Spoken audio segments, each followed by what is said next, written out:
संघर्ष योद्धे दीपक बोराडे यांच्या अटकेचा पाथरीत निषेध। धनगर समाज आक्रमक।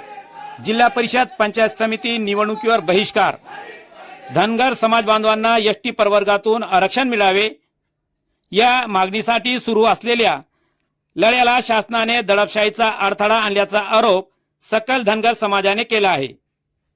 संघर्ष योद्धा दीपक बोराडे यांना अटक करण्यात आल्याच्या निषेधार्थ येणाऱ्या पंचायत समिती व जिल्हा परिषद निवडणुकांमध्ये मतदानावर बहिष्कार टाकण्याचा निर्णय परभणी जिल्ह्यातील पाथरी तालुक्यातील सकल धनगर समाज बांधवांनी घेतला आहे।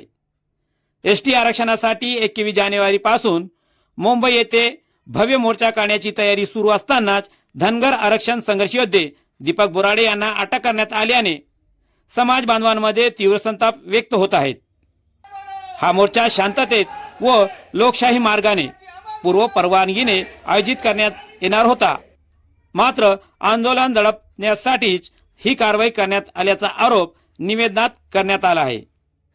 या निषेधार्थ शनिवार 17 जानेवारी 2026 रोजी तहसील कार्यालय पाथरी येथे निवेदन देण्यात आले आहे। निवेदनात नमूद करण्यात आले आहे की जर शासनाने संघर्ष योद्धा दीपक बोराडे यांची तात्काळ सुटका करून धनगर समाजाच्या एसटी आरक्षणाच्या मागण्यावर ठोस भूमिका घेतली नाही तर तालुक्यातील सर्व पंचायत समिती व जिल्हा परिषद सर्कलमध्ये मतदानावर बहिष्कार टाकण्यात येईल।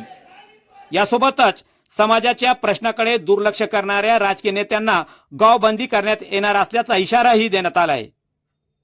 निवडणूक प्रक्रियेच्या ऐन काळात घेतलेला हा निर्णय शासन व राजकीय वर्तुळात खळबळ उडवणारा ठरत असून पंचायत समिती व जिल्हा परिषद निवडणुकावर याचे परिणाम होण्याची दाट शक्यता व्यक्त केली जात आहेत।